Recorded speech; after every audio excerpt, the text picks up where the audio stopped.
আসসালামু আলাইকুম সবাইকে। এই ভিডিওটা হচ্ছে ঢাকা বিশ্ববিদ্যালয়ের বায়োলজি এমসিকিউ পার্টের উপর মোটামুটি একটা রোডম্যাপ টাইপ ভিডিও যে কিভাবে পড়লে তোমার প্রিপারেশনটা এমসিকিউর জন্য ভালো হবে সেটা নিয়ে। সো রিসেন্ট ইয়ারগুলোতে যদি দেখো যে অন্যান্য কোয়েশ্চেনের তুলনায় ডিউর হচ্ছে বায়োলজি এমসিকিউ পার্টের কোয়েশ্চেন হচ্ছে অনেক বেশি পরিমাণে ইজি হচ্ছে। তুমি যদি লাস্ট 3-4 বছরের হচ্ছে কোয়েশ্চেন দেখো, দেখবা যে ডিউর কোয়েশ্চেনগুলো মোটামুটি হচ্ছে এমসিকিউ পার্টটা বোর্ড স্ট্যান্ডার্ড কোয়েশ্চেন করা হচ্ছে, অর্থাৎ তোমার দেখবে যে মোটামুটি 15টা কোয়েশ্চেনের মধ্যে 13টা-12টা খুব ইজিলি পারার মতো কোয়েশ্চেন, ইজিলি হচ্ছে যে পারার মতো কোয়েশ্চেন। সো এজন্য হচ্ছে সমস্যা যেটা হয়, মানুষজন হচ্ছে বায়োলজি টোটাল সাবজেক্টটাকেই স্কিপ করে যায়, যেটা করা উচিত না, বিকজ একটা সাবজেক্টের উপর 25 mark and Bangla English attempt করতে যায়, যেগুলো মানে একদম টোটালি না পড়ে যায়, ঠিক আছে, 3টা সাবজেক্টের উপর ভর করে হচ্ছে পরীক্ষায় বসতে যায়। সো এই জিনিসটা একটু প্রবলেমেটিক। আর রাদার দেন জাস্ট বায়োলজির যদি কিছু অংশ হচ্ছে একটু দেখে যাও, তাহলে হচ্ছে তোমাদের জন্য সুবিধা হবে, যেহেতু ইজি কোয়েশ্চেন আসতেছে। সো ইজি কোয়েশ্চেন স্কিপ করলে এটা হচ্ছে যে তোমার জন্য প্রবলেমেটিক হইতে পারে। সো এই ভিডিওতে হচ্ছে যে এক্স্যাক্টলি কী কী জিনিস পড়া লাগবে সেটা নিয়ে হচ্ছে ডিসকাস করব। আমার সিমিলার ডিউর বায়োলজির উপর রিটেনের একটা ভিডিও আছে, সো ওটা হচ্ছে যে আমি কমেন্ট বক্সে দিয়ে দিব। আর ওখানে হচ্ছে যে রিটেন কোয়েশ্চেনগুলো একটা অ্যানালাইসিস ভিডিও আমি বানাইছি, কী কী জিনিস পড়তে হবে ওটা রিটেনের ক্ষেত্রেও সেমভাবে হচ্ছে বলে দিছি। হাউএভার এখানে একটা জিনিস আমি বলতে ভুলে গেছিলাম, সেটা হচ্ছে যে তোমরা দেখবা যে বোটানিতে তোমাদের হচ্ছে আজিবুর স্যারের একটা বই আছে, ঠিক আছে, আজিবুর স্যারের বই। আজিবুর স্যারের বইয়ের মধ্যে যেটা করছে সেটা হচ্ছে যে প্রত্যেকটা চ্যাপ্টারের শেষে গুরুত্বপূর্ণ পার্থক্য এবং বৈশিষ্ট্যগুলা ছক আকারে হচ্ছে দেওয়া আছে। লাইক প্রত্যেকটা চ্যাপ্টারের তুমি যদি একদম লাস্ট পেজগুলোতে যাও, দেখবা যে সবগুলা পার্থক্য হচ্ছে ছক আকারে দেওয়া আছে। সো ওই আজিবুর স্যারের বই থেকে হচ্ছে ওই পার্থক্যগুলো দেখে নিও রিটার্নের জন্য। কেন দেখবো ওটা রিটার্নের ভিডিওতে এক্সপ্লেন করছি, জাস্ট হচ্ছে ডিরেক্টলি এখানে সোর্সটা বলে দিচ্ছি। এখন আজিবুর স্যারের বইটা কোথায় পাবা? অনলাইনে পিডিএফ অ্যাভেলেবেল আছে। সো অনলাইনে হচ্ছে সার্চ দিলেই পিডিএফ হচ্ছে পেয়ে যাবা। সো ওই পিডিএফগুলো থেকে হচ্ছে ওই পার্থক্যগুলো বোটানির জন্য পড়ে নিও, রিটার্নের জন্য তোমাদের লাগবে। এখন মেইন এমসিকিউতে যেটা আসতেছি, সো ফার্স্টলি হচ্ছে যে কাজটা সেটা হচ্ছে যে তোমার একটু ডিউর কোয়েশ্চেনগুলো অ্যানালাইসিস করতে হবে। সো এখানে হচ্ছে দেখবা যে কোয়েশ্চেনগুলো অ্যানালাইসিস করা আছে চ্যাপ্টার ওয়াইজ এবং টপিক ওয়াইজ, যে কোন কোন টপিক থেকে হচ্ছে কয়টা করে কোয়েশ্চেন আসে। যেমন যদি আমি বলি যে কোষ একদম প্রথম অংশ আমাদের হচ্ছে যে ওই চ্যাপ্টারের কোষের গঠন, প্রথম চ্যাপ্টারের প্রথম অংশই হচ্ছে কোষ, ওখান থেকে হচ্ছে ডিউতে 3টা কোয়েশ্চেন আসছে। তারপর এদিকে যদি দেখো যে মাইটোকন্ড্রিয়া থেকে 6টা কোয়েশ্চেন আসছে, প্লাস্টিক থেকে 4টা কোয়েশ্চেন আসছে। অর্থাৎ এখানে যেটা করা হয়েছে যে প্রত্যেকটা ভার্সিটিতে প্রত্যেকটা চ্যাপ্টারে, এখানে সবগুলো চ্যাপ্টার দেওয়া আছে শর্ট সিলেবাসের। সো কোন চ্যাপ্টারে কোন টপিক থেকে কোন ভার্সিটিতে কয়টা করে কোয়েশ্চেন আসছে, এটার হচ্ছে মোটামুটি একটা অ্যানালাইসিস পিডিএফ দেওয়া। তো এই জিনিসটা হচ্ছে যে আমাদেরকে 2023-এর ইঞ্জিনিয়ারিং ব্যাচে এসিএস থেকে প্রোভাইড করা হয়েছিল মেডিকেল পরীক্ষার 7 দিন আগে। সো এই জিনিসটা হচ্ছে যে মানে আমাদের তো হচ্ছে মেডিকেল পরীক্ষার অনেক পরে ডিউর এক্সাম হয়েছিল। সো ওই জিনিসটা হচ্ছে অনেক বেশি পরিমাণে হেল্প করছিল বায়োলজিকে অ্যানালাইসিস করার জন্য। সো মোটামুটি হচ্ছে এখানে সবগুলো চ্যাপ্টারই হচ্ছে দেওয়া আছে। এখানে যেটা করা সেটা হচ্ছে যে কোনো একটা চ্যাপ্টার পড়ার আগে অ্যাটলিস্ট টপিকগুলো নাম দেখে নিবা, যে কোন কোন টপিকগুলো তোমার হচ্ছে একটু জোর দিয়ে পড়তে হবে, কোন কোন টপিকগুলো থেকে কোয়েশ্চেনগুলো ডিউতে হচ্ছে স্পেসিফিক্যালি আসছে। এখন কোন কোন টপিক থেকে কোয়েশ্চেন আসে সেটা তোমার দেখা শেষ। সেকেন্ডলি যে কাজটা করবো সেটা হচ্ছে ডিউর কোয়েশ্চেন ব্যাংকে যাবা। তো এখানে হচ্ছে তোমার ডিউর চ্যাপ্টার ওয়াইজ কোয়েশ্চেন ব্যাংক দেওয়া। নর্মালি যে কোয়েশ্চেন ব্যাংকগুলো থাকে সেটা হচ্ছে যে ভার্সিটি কোয়েশ্চেন ব্যাংক থাকে, আর হচ্ছে যে ডিউর জন্য ইয়ার ওয়াইজ কোয়েশ্চেন ব্যাংক থাকে। বাট ওই ইয়ার ওয়াইজ কোয়েশ্চেন ব্যাংকগুলোতে জিনিসগুলো হচ্ছে চ্যাপ্টার ওয়াইজ কোয়েশ্চেনগুলোকে আলাদা করা নাই, ঠিক আছে, রাদার দেন ইয়ার ওয়াইজ হচ্ছে জাস্ট সবগুলো চ্যাপ্টারের কোয়েশ্চেন একসাথে দেওয়া আছে। বাট এই পিডিএফে যেটা যাবা যেটা হচ্ছে যে 19-এর আগ পর্যন্ত কোয়েশ্চেনগুলো চ্যাপ্টার ওয়াইজ পাবা। এখানে হচ্ছে যে আমি মানুষদেরকে ভার্সিটি কোয়েশ্চেন ব্যাংক ধরতে রেকমেন্ড করি না যদি তুমি ইঞ্জিনিয়ারিং অ্যাসপিরেন্ট হয়ে থাকো এবং শুধুমাত্র তুমি ডিউর জন্য পড়তে চাও। কারণ হচ্ছে যে ভার্সিটি কোয়েশ্চেন ব্যাংকে দেখবা সবগুলো ভার্সিটির কোয়েশ্চেন দেওয়া, বাট অন্যান্য ভার্সিটিতে কী আসছে এগুলো তোমার জেনে লাভ নেই, কারণ অন্যান্য ভার্সিটির কোয়েশ্চেন প্যাটার্ন আর ডিউর কোয়েশ্চেন প্যাটার্ন টোটালি ডিফারেন্ট। তো এই জন্য তোমার যেটা করতে হবে ডিউর কোয়েশ্চেনগুলো অ্যানালাইসিস করতে হবে। তো এখানে হচ্ছে ডিউর কোয়েশ্চেনগুলো পেয়ে যাবা।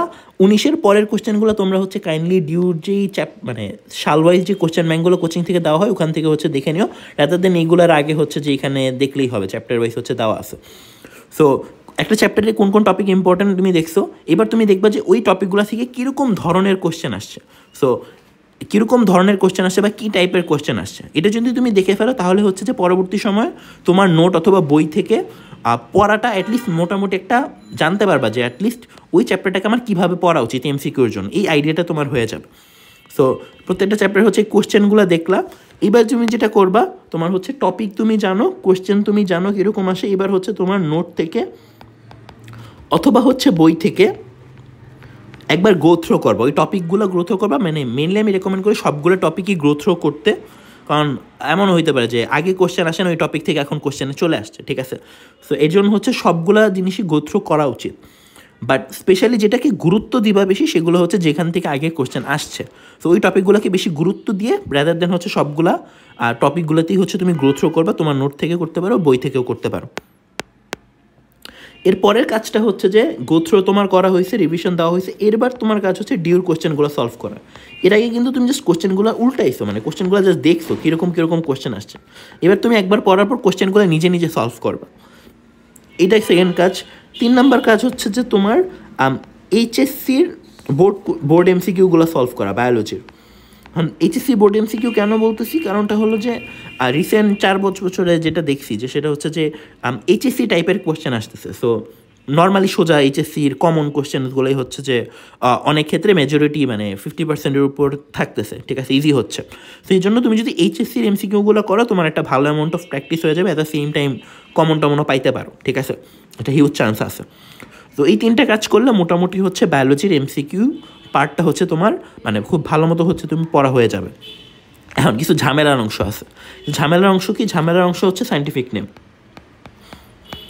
সায়েন্টিফিক নেমকে কেন আমি ঝামেলার অংশ বলতেছি, মানে সবচেয়ে বেশি প্যারা খাবে এটা নিয়ে, কারণটা হচ্ছে ডিউতে দেখবা এরকম কিছু কোয়েশ্চেন আছে যে নিচের কোনটার উদাহরণ হচ্ছে এইটা। নর্মালি কোয়েশ্চেন থাকে না যে সাপোজ তোমার নিচের কোনটা হচ্ছে পোয়েসিয়ার উদাহরণ, অথবা নিচের কোনটা হচ্ছে যে ফ্লোয়েম কেন্দ্রিকের এক্সাম্পল। সমস্যা যেটা হয় যে বইয়ের মধ্যে তো বাংলা নামও দেওয়া থাকে, আবার পাশে সায়েন্টিফিক নেমও দেওয়া থাকে। সো ডিউ যেটা করে সেটা হচ্ছে যে এই এমসিকিউগুলা, উদাহরণের এমসিকিউগুলো অলওয়েজ সায়েন্টিফিক নেম দিয়ে দেয়। অর্থাৎ তুমি মনে করো যে জানো যে অম্রা বিন্যাসের এক্সাম্পল, অমুক অম্রা বিন্যাসের এক্সাম্পল হচ্ছে এটা, বাস তুমি বাংলায় জানো, বাট কোশ্চেন আসে সায়েন্টিফিক নেম দিয়ে। সো এটা একটা মানে হিউজলি প্যারা খাওয়ার জিনিস, ঠিক আছে। যেন জাস্ট কোশ্চেন দেখায় যে অণুজীব অধ্যায়ের মধ্যে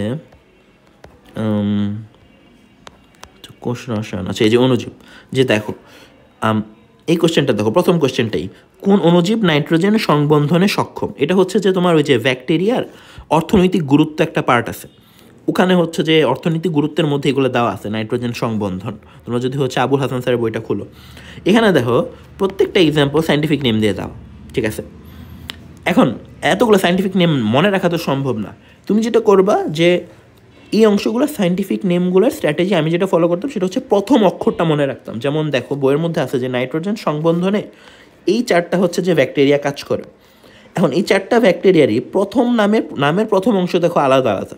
তো তুমি এইভাবে হচ্ছে ছন্দ আকারে মনে রাখতে পারো যে নাইট্রোজেন সংবন্ধনে তোমার হচ্ছে এসিপিআর, এই 4টা হচ্ছে ব্যাকটেরিয়া হচ্ছে কাজ করে, ঠিক আছে। জাস্ট নামের প্রথম অংশগুলো মনে রাখা, মানে পুরো নাম তোমার মনে রাখা সম্ভব না। যেমন যেহেতু এমসিকিউতে আসতেছে তোমার নামের প্রথম অংশ মনে রাখলেই হচ্ছে হয়ে যায়। তাহলে নামের হচ্ছে মানে ছন্দ কী বানিয়েছি সেটা হচ্ছে এসিপিআর।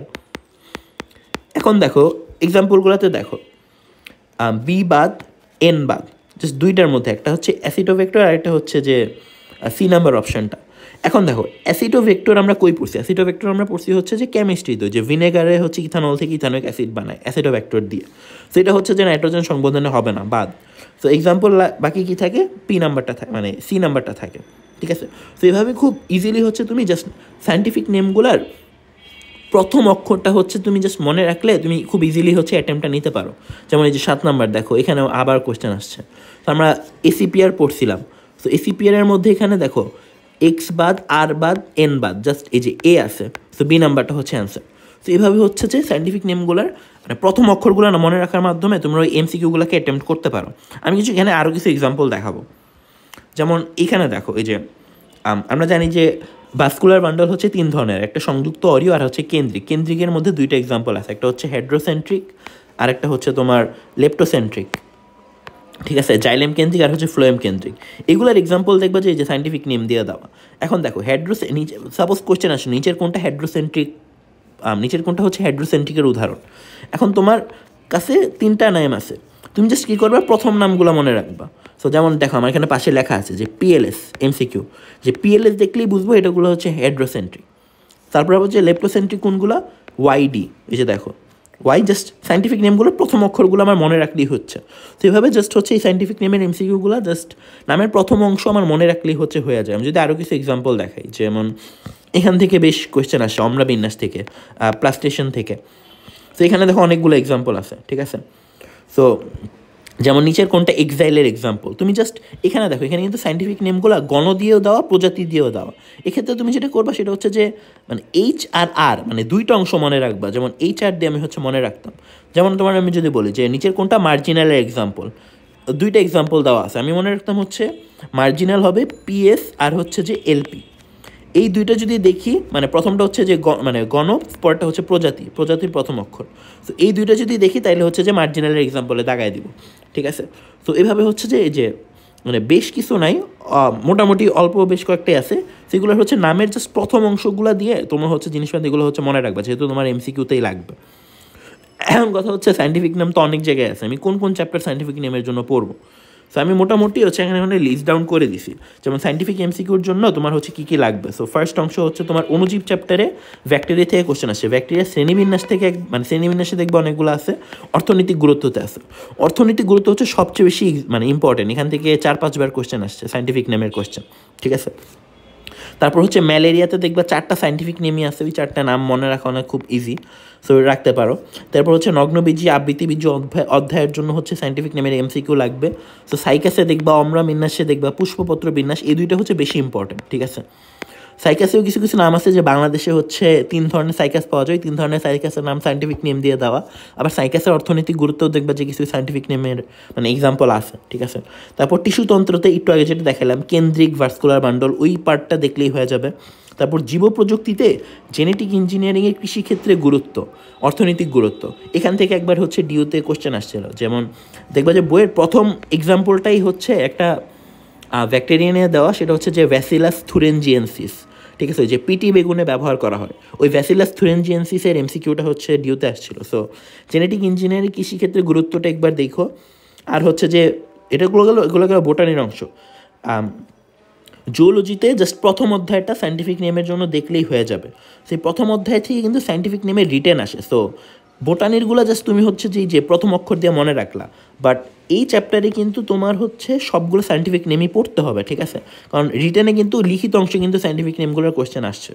সো এই চ্যাপ্টারটা একটু ভালো মতো দেখো। সো রিটেনের ভিডিওতে আমি এক্সপ্লেন করছি, এখানে অত বেশি করবো না। সো এইগুলো হচ্ছে মোটামুটি তোমার বায়োলজির জন্য কী কী জিনিসপাতি হচ্ছে যে দেখা গেলে তোমার জন্য ভালো হবে, সেটার হচ্ছে যে টোটাল একটা রোড ম্যাপ। সো রিটেনের ভিডিওটাও দেখো, আশা করি হচ্ছে যে এখান থেকে মানে বেশ ভালো একটা অ্যামাউন্ট অফ প্রিপারেশন তোমরা হচ্ছে ভালো মতো নিতে পারবে। ধন্যবাদ সবাইকে।